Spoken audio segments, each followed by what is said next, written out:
Welcome to WitchLit, a place to talk about the craft of writing and writing the craft. I'm your host, Victoria Raschke, author, publisher, witch, and nosy Scorpio. WitchLit is brought to you by Thousand Bolt Press, a family-owned independent publisher established to produce the books we want to see in the world. Titles including Changing Past by Yvonne Abarrow, Conjuring the Commonplace by Lane Fuller and Corey Thomas Hutchison, and my latest book, Verona Green, can be purchased directly from thousandvoltpress.com or wherever you buy books.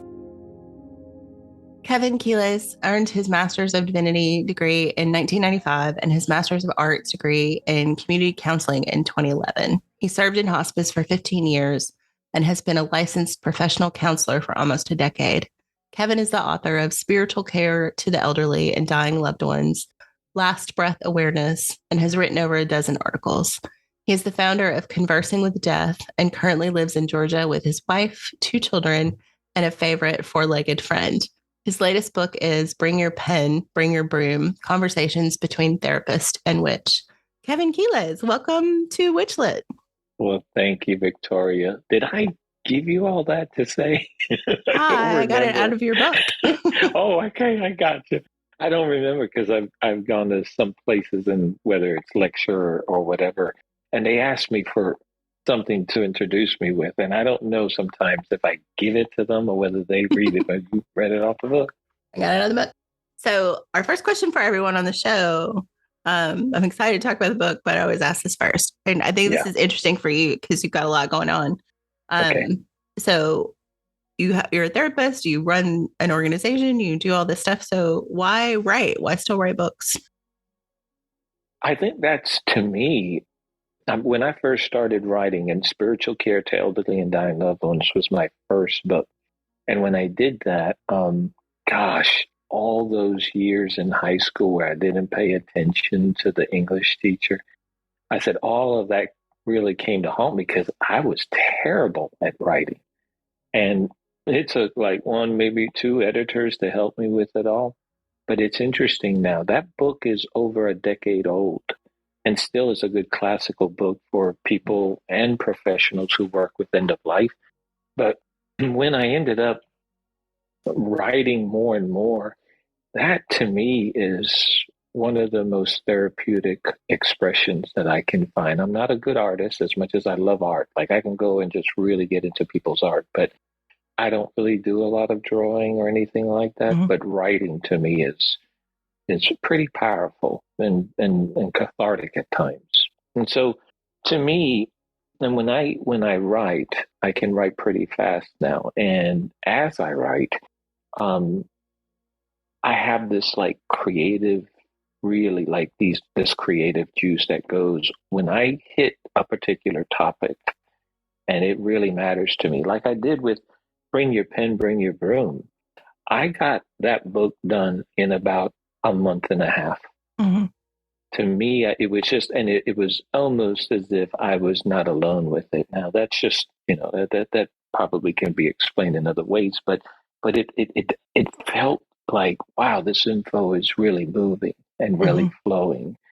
And I felt so satisfied. And that's the outcome of a lot of my writing. There's a sense of satisfaction, sort of like not just leaving your imprint, but just leaving something that has meaning to me and conveying it to someone else. Mm-hmm.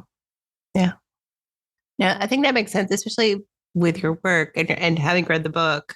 I mean, you're kind of in a niche in your field, really. It sounds like. So what was the impetus particularly for this book that we're talking about? And do you want to give people kind of a little synopsis if they haven't read it? Yeah. So Bring Your Pen, Bring Your Broom. I am a psychotherapist. I've been a psychotherapist for 10 years in Georgia. And I have a long history of just this sort of, I don't know what to call it. There were times it was religious because I could just move into institutionalized type stuff and then I didn't like it. But when I could flow nice, there was just these movements spiritually, mystically, esoterically. And so there's always been this combination of stuff moving within me. And when I started my profession first in hospice, I started out in chaplaincy, which a lot of people don't realize that to be a full-time chaplain, you really got to undergo a lot of like deep work. It's different than volunteer chaplain, all that stuff. So I did like 2.5 years, one in a, at the time they used to have residencies for patients with psychiatric issues. And then about 1.5 years, I think I did at a major hospital. But, that was a beautiful time for me to combine psyche and spirit, however I define spirit. And so, as kind of jumping from there back there, all these movements going on, meditation became a big thing. And I traveled to India twice by myself, which was very, very, a very powerful experience. And sort of, I now join companies with people like, uh, Madame Blavatsky and Aleister Crowley. And I'm like, all of these folks went there. And I went to first Varanasi, where I did like a 10-day meditation. And that was pretty cool. Then I went to Rishikesh, where I certified as a yoga teacher. But oh, it was powerful. I mean, when I came back, the movement within was so strong. I would weep at times. I didn't know why I was weeping. I was just being moved by that. Mother India. So went back to work and did my stuff as psychotherapist and all that. And then this book comes along, and so I was on the one hand celebrating this what I thought real nice integration between psychotherapy and the esoterics or the witchy, however we want to call it, the mystical. And then it was, okay, now I want to be informative because not a lot of people are doing this. Not a lot of people can do this. In fact, part of the book involves bridging the two sides together because, in general, and I know that there are exceptions, but in general, psychotherapy does not look towards the witch in a very nice way. It doesn't look to the esoteric and a lot of things that we're talking about because, I have interest in other unusual phenomena like the paranormal and UFO. But then on the other hand, I I always struggled and wondered about, where is the witch? Why doesn't she come to psychotherapy? And I mean, the answer could be numerous, right? We don't know. But I would sometimes pick up on when I would be with others of like-minded faith, I would sometimes pick up these sort of comments that almost sounded either as if we don't need them or we don't like them. There's this gap in between the two of them. And I thought to myself, actually, the psychotherapist can learn a lot from the witch, and the witch can learn a lot from the psychotherapist, given that you find the right one, because I get that. And so that's what made me bring the book together. And then once I had the two in the same room, so to speak, I ended up really bringing out the things that I think I often hear, the struggles, which was, how do we deal with depression and anxiety and trauma? And I've moved away from using that terminology because it's not empowering. But for now and for time's sake, I usually use them just to bring them in. But it was like, I know that whether you are, whatever esoteric style you have, whatever the witch does, I know that we all struggle with depression at one time or another. That doesn't mean we need a diagnosis, but we all struggle with depression, anxiety. We all know what it's like to have hard times in life. And sometimes these doing therapy, not in the name of I'm broken and need fixing, but more in the sense of how can I invest for a time and rediscover and re-empower myself and then move back into that place of doing your art or your practice in a way that is, that flows freely, And so out of all of that, I said, let me put that down on the book. And away I went. Nice. Yeah. I mean, I do think it can be a challenge. And you bring this up in the book that, people who have I guess in the magical community get accused of magical thinking, right? I mean, it's difficult to kind of separate those. I think if you don't share that worldview. So I think that's what a lot of people butt up against. And I know just having looked for therapy in the South previously after, like a big life event, I was referred to a Christian counselor and I was like, oh, this is not going to work. Oh, wow. It was immediate. Like, this is not going to work because I'm going to get called out. And I was like, I this is not comfortable.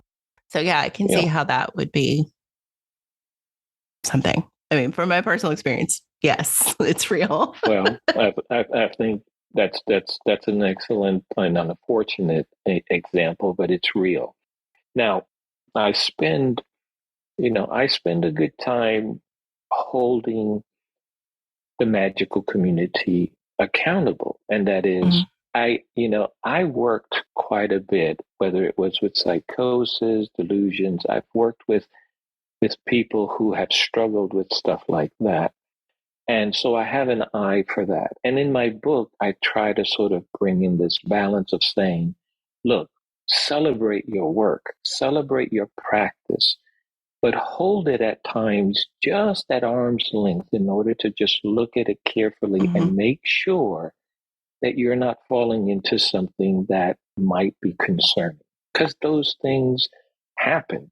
Now, on the other hand, I would also argue against my fellow therapists about be careful not to use your bias or your prejudices against the witch, against the magical community, and just quickly call anything that she does delusional, narcissistic, all these wonderful terms, and even psychotic. And so it's important. This is why, again, I bridge the two together, hoping that I'll have an ear from both sides, because both have their strengths, but both have their limitations, especially when they meet with one another. Have you gotten feedback from the therapy community on the book at all? I mean, you had this beautiful foreword. I mean, the foreword is fantastic. Yeah. Deborah Katz was so fantastic about that. She was so ready to put a forward in. I was so honored. I get a lot of the feedback that I get from the therapeutic community is from the people who are also witchy, also esoteric and mystical, and they appreciate that, and they're like, man, there's not enough of this to go around. But depending on where you're at, because in some places you could be more open, and there's more of that openness even within the professional field. Some places that sort of holding back and sort of like demonizing the whole practice. They know very little, and sometimes I'm surprised, because we as psychotherapists have to work our stuff, right? We have to do our own therapy. We need supervision. We need all that stuff to ensure that we're not working out of some bias. But when it comes to working with either experiencers who have had UFO experiences, near-death experiences, or the esoteric or the mystical, whatever it is, something happens. And it's as if they forget, whoa, I could literally use my field to pathologize a normal person. Yeah. I was thinking too, reading the book, you talk about being out as a therapist and why a lot of people in counseling or therapy would be reluctant to do that for professional reasons. And I was thinking about how that kind of extrapolates for a lot of people who, may not be out because of concerns with their family and I was thinking about how that's its own pressure in the magical or witchcraft community to be closeted or to be careful about who knows who you really are, and thinking about like that's kind of its own, I guess, problem or issue that people might seek therapy over. And I just wondered if you could maybe talk about that. I think that's an excellent point. My understanding of I don't even want to use the word diagnosis or anything like that, but a lot of our struggles is really it involves our lifestyle, where we live, economical pressures. I mean, these are the things that create things like depression and anxiety and all that stuff. And there is something that doesn't feel empowering or something you can integrate when you have to hide. I mean, we all know what it's like to hide for one reason or another. It's something we do, who we are. But when you feel you have to sort of hide that part of you, this is why I wanted to be an example. It was tough for me. I put it in the book to sort of come out because I was afraid of what my colleagues would say. I was afraid of how people would treat me. Not my family, not my little ones. They're pretty cool. You know, they all know who daddy is. But but even in the community, there was this struggle. And I said, I've got to be an example. I've got a taste of the struggles and I've got to be courageous. And now, as I think I mentioned in my book, I'm almost 61. I don't have a lot of time to waste to try to be open and courageous. I want to get it done. And so there's something freeing about that, but I don't know if it's always like once you get there, it's all downhill from there because you do face things. And some people, not me, some people have faced some very tough times as a result of saying, you know, I'm magical or I'm esoteric or I'm a witch and we know from history what that looks like, where people, moms, grandparents, children, wives were burned. They were killed. And so the connotation of the word witch, as much as it has its beauty, it's also very potent and can be taken in such a negative way to the point that a community, if a community has a dominant religion and a dominant set of politics that coincide, which it did in the past, that's danger. Nobody can fight with that. And people lost their lives in the name of either being thought they were a witch or they were and they were happy with it. They weren't doing any harm. They were happy with it. But nevertheless, God's will, you know, was for us to clean house and they would hurt people. Now, today, it does happen in other parts of the world, from what I understand. But someplace like here, you can lose your job, you can lose your license, you can lose a lot of things. So it makes sense to me why some people would hesitate. And so what I say to them is, I get it that there's maybe that part of you that wants to just, you know, how you see these football teams, they break through some flag or something when they're coming into the field. I get that. But we have to be wise as serpents. And there is a place for doing it carefully and slowly. There's a time to talk to people like you and me. We can talk about this freely. There's a time to be quiet. And that's just, I think you can say that with a lot of things. Sometimes when we want to just burst out and just tell the world, we can look awkward. You know, it's almost like talking to the grocery attendant about something that's witchy or something. And it's like, we almost feel out of place. Like, that's not quite the jive that I'm looking for, you know?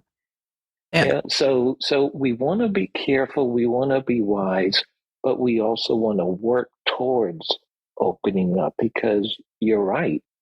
That could be a downer to try to hide all the time from people. Yeah, I mean, I obviously hiding doesn't just apply to, you know, magic or witchcraft, but yeah, I think about that a lot, and I think, you know, I mean, obviously, writing books that include witchcraft and having a podcast, I kind of outed myself, and I mean, I never lied about it, but I was never open about it. Right. And then now it's like, yeah. I mean, if you Google me, I have a podcast about witchcraft, so it's kind of hard not to know. And I know, I've wondered if like moving from Tennessee to California had something to do with being more willing to be open about that. And I can't say that wasn't part of it. Yeah. But yeah. It's an interesting thing to me. And I feel like what you said about being an example, because I feel like for those of us who are in a position where I'm not going to lose my job, I'm self-employed. There's just a lot of things in my life that make it situationally okay for me to be out. I feel like I don't know that I feel like I have a duty to do that, but I feel like it's helpful that if I can do that for other people who may struggle. Perfect. So. Right. Well said. Well said. I think being an example, I think, is important. And a good example. You're right. I think certain places that we live in make it easier and make it harder. Some of our families, I mean, I know of folks who are in a Christian setting and they can't, or they're just tolerated. It does impact the dynamics of how people, families, friends relate to one another. It's so I think, it's important to work towards that end of open, because I think there's something precious about being open, being free. But then there's also, we live in a world that doesn't sometimes have its stuff together. And whether it's in the name of God, in the name of politics, or whatever, people find it justifiable to do another human being harm for a name. Yeah. For a name. Yeah. Well, and I think, and you also bring this up in your book about, a lot of witches come from, what I would consider like mainline religions, I guess, especially Christianity in the United States. And, a lot of us still have relationships with those spiritual teachers or saints or, witches aren't completely devoid of understanding the overculture because we're part of it too. Right. Yeah. I as I developed my own sort of art and practice, I'm one that sort of gravitates sort of a soul practitioner, sort of. There's so much out there that is so yummy, when it comes to magic, when it comes to spirituality, mysticism, all that stuff. And when I look back, I can say to you, I never do well if I try to fit into something. That happened with religion, i.e., evangelical Christianity. It happened in the military. It's just like I don't gravitate. I gravitate to it weird, like what is my unconscious doing to me? And then I have some satisfaction. I grow restless, and I don't like it. I do better on my own, but when I do, it's not like I'm just going to a store and picking out stuff. This is what I want. This is what I don't want. It takes a lot of hard work. It took me quite a few years to develop what I now consider my own spiritual, magical practice. And as you know, there's no manual for that. So a lot of it I had to do on my own. I didn't want to talk to people about it. And there were times I scared out of myself and times that I was okay and celebrated. Yeah. But it takes a lot of hard work. But I wanted to capture so much. There were so many things that I felt honorable. It's like I wanted to capture my ancestors, for example, the Taino Indians, and and when I say I wanted to capture, I wanted to know a little bit about their ways, how they understood the world, and I also wanted to understand their suffering. I feel as a person that I sort of have some sort of a hold on the oppression that they faced and what that was like. Because I seem to always try to defend the underdog and try to the same thing with the book. I go to try to defend those who have been oppressed. Now, people can understand that differently. They might be like, okay, you like to help people who can't help themselves or whatever. Mm-hmm. Okay, if you want to interpret it that way, but I do feel that I honor my ancestors by never forgetting about their suffering. Mm-hmm. And so as I was developing all this, I said, I want to develop the beauty that I come from, the beauty of my history. And at the same time, I wanted to honor the beauty that's out there by other great minds. And so, rather eclectic in some ways, but I came up with a spirituality that I felt was very meaningful to me. One that is not just of the head, right? Do this, face east, north, south, west, whatever, but something that had energetic and spiritual meaning. Almost as if, Victoria, if I was to not be able to run around a fire, if I was not able to even talk, how can I carry out my practice in a way that feels empowering? Mm-hmm. And so that was the gist of bringing it all together and creating what feels to me home. I like that. And it's funny, I was reading last night, as I read a lot for the podcast, and I was reading the book for the next interview, and Ivo Dominguez Jr. it was co-written with him, and he talks about in the opening chapters of the book about it's very easy in our culture, especially in our subculture, to choose a label for yourself. Yeah. Like I'm a kitchen witch or I'm a, whatever. Yeah. And that then you then limit yourself by doing that. When there's this, like you said, there's just this buffet of things you can be into in the magical community. And it's fascinating to me, like how, and I think that's one of the things that drew me to it. It's not just the eclecticism, it's the like personalization within a collective, I guess. Like you're part of this bigger I love that community. That's better. But you like pull these things to yourself from that culture. So yeah, I like that. I don't like the word eclectic. I need to find something that there's so many words I don't like, but that one I don't like for sure. But that's so true. And I love what you said about how that there is something that I sort of step away from. And I think you nailed it when we label ourselves. The kitchen witch, the green witch. And then we do that even like whether we pick Hecate or we pick whoever it is, we begin to labelize and we fall into the same problem that I think religion has in many, many ways. There is something courageous and powerful about not knowing and not having that sort of structure or boundary and allowing spirit just to be. There's something quite powerful. This is what draws me to mysticism, and that is they are comfortable in the not knowing. Yeah. They are comfortable in not putting it all together. They are comfortable with the fear that comes with all of that. To me, I get it about structure. I get it about sort of wanting to identify, but when we identify with a label, we're not identifying with our deep soul. We're identifying with something that already exists.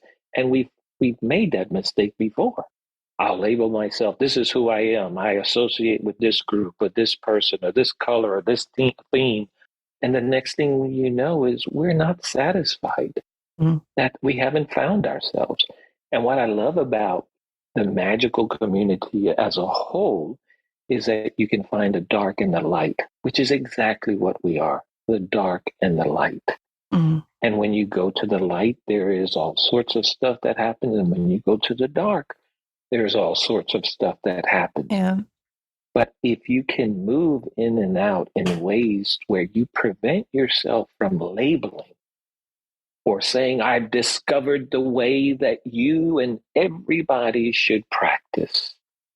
Oh, that's not the way to Walk go. away slowly. Oh my, indeed. Yeah. Yeah. You bring up the light and the dark. And again, another thing about your book I enjoyed was the section about witches and cemeteries and how, like, if you tell your therapist that you like to hang out in therapy, they might think, if you like to hang out in cemeteries, they might think you're a little morbid. Yeah. But I loved that you cross-reference that with like the Buddhist idea of meditating in a cemetery to meditate on your mortality. And Yes. that, to me, at least, in my 51 years, that it's like, it's so much easier to live if you've accepted that you're going to die. Like, just to have that, I guess, memento mori to some extent, but that this is a temporary experience, and that seems important. And I guess I'm always a little still surprised myself when I think about people who are just like, I don't want to talk about it, I don't want to think about it. It doesn't exist. Which, I mean, we've kind of done as a culture in the United States. We put death as behind many walls as we possibly can. As far away as possible. As far away as possible. And, a lot of that, of my work with death and dying, comes from 15 years of working in hospice. When I started and I worked, and I would sit in the rooms and I would watch people, struggle to breathe, deal with their illnesses, struggle with this whole thing of pain, and even smell death, right? It changed me. I lost a daughter very early in life, my first child. So that changed me. Before that, I thought, I'm Mr. Smarty. I'm going to change this world. I've got it all together. And then after that happened, life humbled me. But as I walked into hospice and I saw, my God, how fast and how brief this life is. Why don't we talk about this stuff? Other countries, other cultures do. We got El Dia de los Muertos, where you have people who, the culture that celebrates around those who have passed and communicate with them. They do also. There are ways to do so, but in our culture, we want to believe that everything we have in our system, the hospitals, science, that all these things are going to help us to live 100+ years, and still that hasn't happened. I mean, very few, right? And I come from a place where my parents are almost 90, and my abuela, my grandmother, I remember her walking around and rolling her tobacco, and she lived into her late 90s. But the average lifespan is no more than 77, 79. It dropped after the pandemic. Yeah. It's important to think about these things. Now, my wife and I, she's a social worker, worked in a nursing facility for 21 years. I worked in hospice for 15. So you can imagine what life was like and is like here. My kids are they hear this kind of stuff. In fact, I wrote this in Last Breath Awareness. My daughter, at 7 years of age, I was taking her to some sort of summer camp or something. It was one of those things they get into. And we would always pass this Methodist church that had a little cemetery plot there. And so one day my daughter said, I want to go there. Now, I could have done what culture tells me to do. Oh, honey, that's not the place. Let's go to Disney, or let's not think about that. We went there, and I got to explain to her why names look the same, why the last names are sometimes the same, the different types of plots, the numbers. I got to tell her all that. That was very, very informative. And she is now 17 and pretty bright, and she has a voice. She has her own voice. And, but I thought to myself, why do we hide this thing about illness and dying from even children? It's our culture that says don't do it. Yeah. It's not everybody. And so out of all of that, I thought it's very important for the witch to know too. As much as we sometimes go to cemeteries, we don't often contemplate, how am I going to die? Mm-hmm. Like, what is my process going to be like? We pretty much have the top 10 ways of how people die in the US, so we're more than likely going to fit one of them. But being able, not just informative, sort of like what the Buddhists do, where, and I know Buddhists, when I say that, they're very different. There are a lot of different Right. sects, but there's a sense of being able to gain a felt sense of my impermanence. It's one thing for us, you and me, to say, we say, yeah, I know I'm going to die, and then say, let's go out to eat. Like, it's so casual. No, Mm-hmm. I have trained fellow therapists for years in this, and I have even seen them become very sober and quiet. Many of us, if not most of us, are not trained, including the witch, are not trained to truly reflect.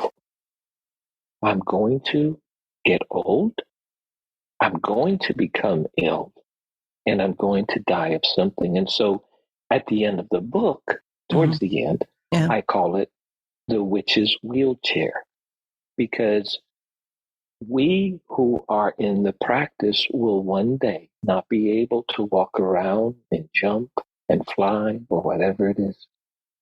We'll have to do some of that in a wheelchair. We'll have to do that while we're laying in a semi-private room. We won't have what we used to have. And that's why I say I introduced this idea of, when that starts to happen, pray first that our minds are still intact, but if they are, to be able to work out of that inner altar, to where you create your circle from within, to where you create your fire from within, to where you communicate from within, because we are going to get limited. Our bodies are going to do funny things, and illnesses are going to happen. Yeah. Yeah. And I think it's important to think about. I mean, I've had so many interesting people on the show, and one of the people I had on really early was Penny Billington, who's a druid in the UK and is an elder in Druidry, and was talking about, their practice is so oriented to going out, to be in a grove of trees, to be in the forest. And as you age, that gets harder and harder. And so in this beautiful book she wrote about trees, she talks about how to bring that to people who can't go to that place, like how to have that experience when you aren't physically able to do that. Beautiful. And I just thought it was really beautiful. And I was thinking also the woman who wrote Paganism for Prisoners, the same situation. Like, they're not allowed in that setting to have the trappings that we have associated with doing witchcraft or ritual. Very good point. Again, that inner altar becomes really important. Yeah. Yeah. And you see, the reason why I like to sort of push, whether it's the witch or whether whoever, why I like to push them into thinking about their own impermanence is because, especially as therapists, right, we're always like, we want to help the client go deeper and deeper. Well, they will only go as far as we go. And if I put on the brakes to explore my own existential angst, how am I going to help a client go deep? Mm-hmm. I can't. And it's the same with the whole idea of the witch's wheelchair. It's like, why I want to nudge the witch to think about it is because I've seen more than I'd like, of people breaking down the subject and actually inhibiting the conversation. I've seen people who will give you that hint. Oh, I don't know if I have a lot of time left. And what I see in response is more like, oh, honey, you have all the time in the world. Don't worry, the 50's the new 30 or something like that.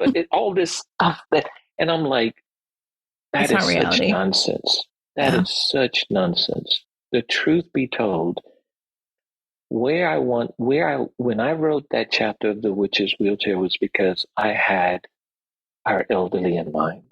I had the men and women who are now old, but who were catalysts in some form of fashion with the practice and can't do it no more.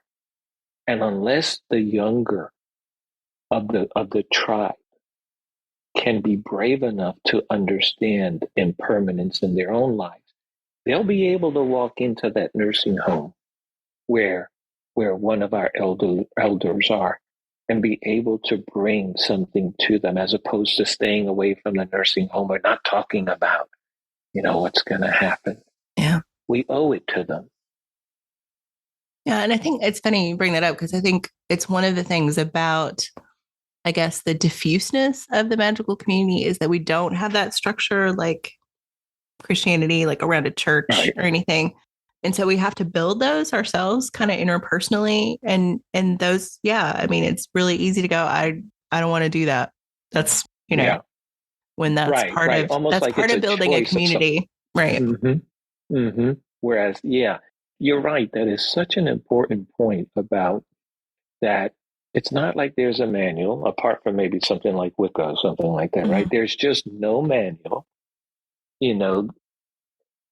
When you look back through history, I mean, so many people, so many villages, so many cultures practice so differently. It is so blurry that it's almost like either I can't find sort of these pillars of how to practice, or there are none. So sky's the limit kind of thing. Mhm. And there's no, and sometimes I think there's something freeing about that, but at the same time, it can be limiting because we can sometimes use that to run away from our deepest fears. And one of them being, it is a good thing for all of us, therapist, witch, mystic, to contemplate what is going to happen to me. Yeah. I don't know. I mean, it's be prepared, right? Yeah, yeah. And in truth, in doing this work, Victoria, it isn't easy. I sometimes sort of struggle. I'm turning 61. My kids are younger, right? Mhm. So I had them later in life. There are things I want to do with them. Right. And there are things that life says you may not. And that bothers me. Sometimes that scares me. So when I work with people on this thing, I don't want them to think I've got it together because I don't. It is a tribal struggle Mm-hmm. and a tribal thing to work through. And no, there is no this, oh, I've accepted death. I hear that sometimes from people. I'm like, give me 10 minutes. I'll blow your little balloon just with a little hole, and you will see that this is very serious work. So it's Mm-hmm. not easy, but we have enough defenses to run away from it, and we disguise them very well. Yeah. I mean, I think there is just with consciousness comes this existential fear of not existing. Right. That's just kind of part of being human and being self-aware. But Did you say Cuban? human, but maybe Cuban. Human. I mean, Cubans Okay. are part of that too. But yes, human. Yeah, I'm still unfortunately stuffed up. So, No.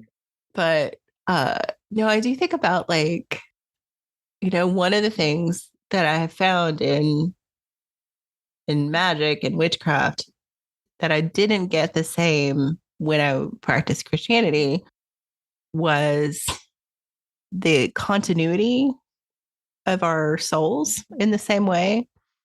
Like either, the idea of multi-part souls from different traditions or reincarnation, this connection with the ancestors. Like I always felt within Christianity, like people die and they go to heaven and you don't get to talk to them anymore until you're in heaven. That's it. It's closed door. Right. And in witchcraft, that's not really the case. It's like you are invited to have conversations with your ancestors and to think about that and what that means and to not necessarily choose your ancestors, but to also venerate people who might be outside of your family line in ways, elders and teachers, and in my case, a lot of writers, that I feel I have a connection to. I guess ancestors of ideas is the term. So yes, I think it's for me, like, it was easier to accept that I would get to join that throng coming from witchcraft than in Christianity for me. I don't think that's necessarily true for everybody, but that was kind of my experience. That speaks to connection and in a powerful way. Now, there are people who might say, well, that's just your way of sort of dealing with the fear of existential non-existence kind of thing, right? Well, all right, I've heard that argument for a long time, that I sort of create a heaven because I'm afraid of dying and just never existing again. Okay, that's plausible maybe to some degree.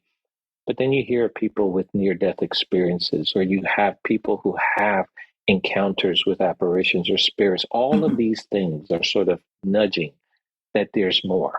And how naive of us to think that there's just, this is all that exists right here, right? Out of this huge thing. I mean, that's the same argument that's being dealt with now with non-human intelligence and UFO or UAP experience. And it's like, the universe is really big. Right? It's almost like, why don't we want to believe that? Do we need to feel so great and mighty that we just don't want to give anything else space? Because in truth, this is a big place.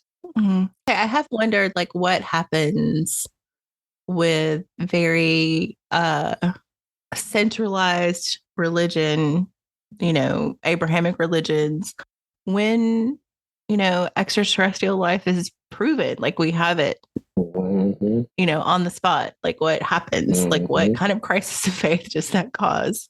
I suspect it will create a lot in a lot of religion and science and in so many places, and even in the craft. Because think about this, for example, we have thought for the longest time about reincarnation in a sense of ancestors and then us dying and coming back to this life in another body, all this stuff. But if there's non-human intelligence, and some of them, at least some of the reports from some experiencers are like, they get messages that we are your future. What we look like is what you will look like. Now, if you think of it in that sense, it's almost like, oh my God, that just takes reincarnation to another level that we haven't thought of for ages. However, I want to take that back because, I mean, if you look at some of the art, even in the context of religion, you will sometimes see artists having a sort of like this UFO light shining on Jesus's birth or on his baptism. It's fascinating stuff. These ideas have been going on for a while. So if there is more, I mean, it'll revolutionize so much, even religion. Like, did Jesus just die for this world? It would throw Christianity upside down. And I think it would do something to our work as well, because it would introduce something that it would have to be a paradigm shift. We just cannot, we couldn't see it any other way. Yeah. I don't know that I can even really think through what it would be, because it would, like you said, it would be so huge. Big.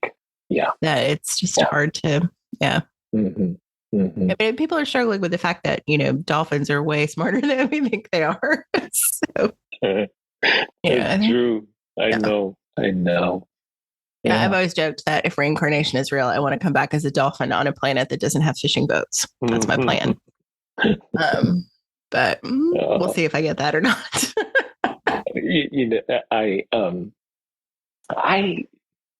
You hear about like reincarnation and stuff. And in my book, I put something that happened to me that was more like it was during a practice, and it was more like a vision. And I'm very visual. So this came to me, and I had a vision that I was walking down sort of like this stream of water with a little older of a friend. And it wasn't a very uh, a wonderful place. I saw trash and stuff. So I think poverty was a part of my life back then, if I understand this.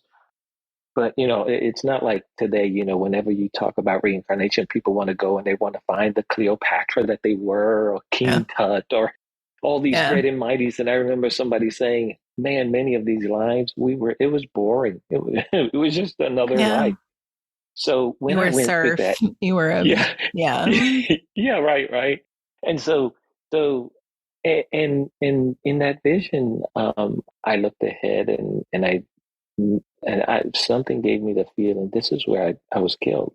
I was Mm-hmm. killed there, and so out of that vision, and my little older friend, he felt so guilty that there was this sense of, when you're on earth, I'll be there for you. When I'm on earth, you'll be there for me, kind of thing. It's almost this.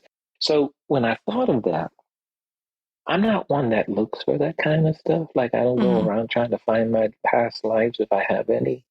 Yeah. When I had that, I said, okay, definitely it moves me. It it can definitely explain some things of some of my personality today. But I said, but I want to sort of understand as well the power of the unconscious. And so I don't know what that vision meant. It could be that it represented a past life. It could be something that my unconscious in its own complex ways put together. Yeah. But nevertheless, even when we have experiences and we're not sure, I think it's a good thing to examine it, but then at some point use it to grow.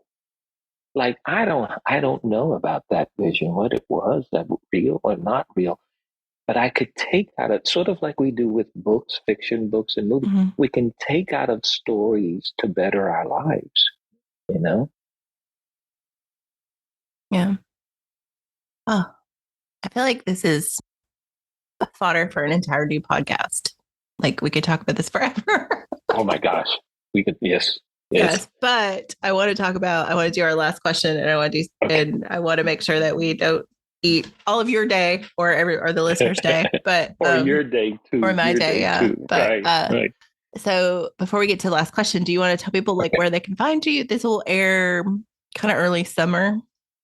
Okay. If there's an event or Um, something you want to plug, but just where people yeah, can they find you could, and find your book. you can go, I mean, you can find it on Amazon.com, right? Bring your pen, bring your broom. I do want to give my website, and I'll explain something about what's happening in the counseling field. Um, my website is bodymindmetaphor.com, right? That gets a lot of times people call it mind body because we're used to calling things mind body, but Mm-hmm. it's bodymindmetaphor.com. And then in there, I have different things about webinars and stuff that I do, but I do consultation and I do psychotherapy. And so a lot of consultation and education I can sort of teach, wherever I go. And if you're in one place, I'm in another, that's okay. Currently in the counseling field, there's a development taking place where the different states are beginning to open up and allow for some sort of counseling cross state lines. There's certain parameters you have to abide by, and rules and ethics and all that stuff, and that's in the making. I don't know anything about it, but if that opens up, that's going to be cool because I there are just people all over the place who I really want to reach out to and I Mm-hmm. really want to support and provide the therapy that they would like to get, but they're afraid. And it's hard to find. We talked about hiding before. It's hard to find because even us as therapists who are connected to the practice, we sort of sometimes stay a little low, for understandable reasons. Mm-hmm. And so some of us don't advertise. Some of us don't say a whole lot, and it's hard for people to find us. But hopefully, if things work out that way, my website will be a great starting point for. And I want to reach out to anyone in the craft who, is struggling with things. I want to empower them. I want them to integrate who they are with what they practice, and I want them to feel what they can celebrate. So that would be the main point. But my book you could find on Amazon.com. Awesome. Yeah. And I do recommend it, whether you are a therapist or not. Like, I think the audience is probably leaned more toward therapists, but I found it really enlightening in a lot of ways. So I would recommend. And that's the funny thing about the book. It's sort of like spiritual care to elderly and dying loved ones. It's like both the professional, like the healthcare professional, mental health, and family members could both grab out of that, and really, so it was like a dual sort of way. It's almost like my mind is split in two, And so the same with the book, Bring Your Pen, Bring Your Broom. It has some really good info, even for people who want to know, how can I find a therapist who is sympathetic to the cause, sympathetic to my story. And at the same time, it is also for the therapist. So hopefully it could reach both audiences. Awesome. Great. And all that'll be in the show notes for folks to have easy access to it. And so now we'll do our little game of chance, our little hook for the end here. So I'm going to roll this little purple die. And depending on what number I roll, you'll get a question about death, which we've talked about a lot, sex, religion, which we've also talked about, politics, or money. And if I roll a 6, you get to pick which one you want. Okay. Let's see what we get to. 4, politics. Haven't had this one for a while. So again, this might be a subject for a whole other podcast. But I've thought about this a lot in my own therapy and just in general. And reading your book, I thought about it with like how difficult it is to find a therapist, whether you're a witch or not, like to find someone you click with, but also like how overtaxed the counseling and therapy profession is right now because so many people are seeking. But as I guess this is kind of as a therapist question, like I imagine, because I have felt this, a lot of people who, feel passionately about stuff, who have, are paying attention out to the world, their what would be called depression or anxiety is situational in this huge context. So how do you approach that? Like, what is like, I guess, it's hard to say an easy takeaway because I feel like this is, we're not paying you for a therapy session, but how do you reconcile what is a human reaction to the world? It's not a broken reaction. It's the world that's broken. Right. No, I sort of shifted after I wrote this book. I sort of shifted from my view because we talk a lot about nature, nurture kind of thing. And what I have found is, and I try to say these things respectfully because I'm not out to sort of target anybody or anything. But what I have found is that there is not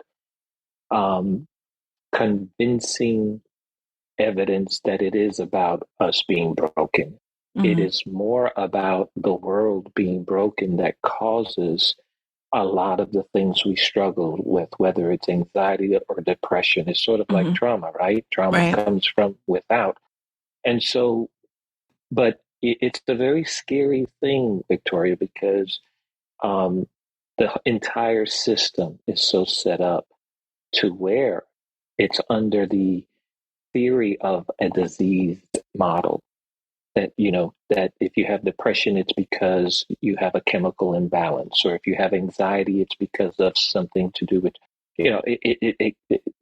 but there's no overwhelming, convincing evidence. And fortunately, you have people like psychiatrists and psychotherapists that are coming out with this info, because our field isn't an empowering language. It's very disempowering I mean, think about it. In 1952, we had like, what, 75 mental disorders. Now today in the DSM-5 TR or whatever it is, we have like almost 400. And I'm like, are we getting better or are we pathologizing this world? This world needs changing. But if we're going to be pointing the finger that it's within you, that's in your brain, that's the problem, that's so disempowering. But it's a very big system. It involves a lot of money. It involves big pharma. It involves so many things that it's a very tough one to tackle. But what I do in my practice, I respect the rules and the regulations because I'm not out to try to create some revolution. But at the same time, I will defend the person as normal. And if there's concerns, I will address that. But I am not going to disempower them and send them the message that it is within them that's the problem. Yeah. Yeah, I saw something the other day, which made me think to ask you this question is, I follow a lot of, social justice accounts and stuff on social media, and someone had posted someone who had done graffiti somewhere that said, you don't need therapy, you need revolution. And I was like, yeah, we need basic human rights for a lot of people. Right. And that you don't need therapy, you need something to eat, this is the issue. So I was like, yeah, now I've got you in the hot seat. I'll ask you about it. Well, that's my biggest thing. And part of what led me to so much of this discovery is because I again, in defense of whether it's the craft, whether it's defense of the experiencer, especially UFO, people will quickly diagnose them with some pathology. People will quickly say it's psychosis or delusions. And I'm thinking, what are we doing here? That is nothing but a quick flip of a blame. So I studied what is psychosis. Let's talk about that. What is psychosis? What's the difference between psychosis and a divine or a experience of some sort? And so when I did that, I discovered it was some things that made me say, oh my God, I've been working as a therapist this way. And there is not sufficient evidence for this kind of stuff. And so, it took I had to step back a little bit to discover, oh my God, what are we doing? Yeah. So maybe you are causing a tiny revolution to start. Maybe you're the butterfly. I feel much smaller than that, Victoria. I'm not sure if I'll be able to do. I have very little power when it comes to the powers that be. Yeah. But I don't know. But you're speaking up. You're speaking up, and that's huge. So I appreciate that. I appreciate that support. Thank you.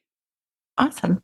Well, thank you for your time and for being on the show and for sending me your lovely book. And I wish you all the best. Thank you so much, Victoria. Thank you for connecting with me and the opportunity and the work that you do.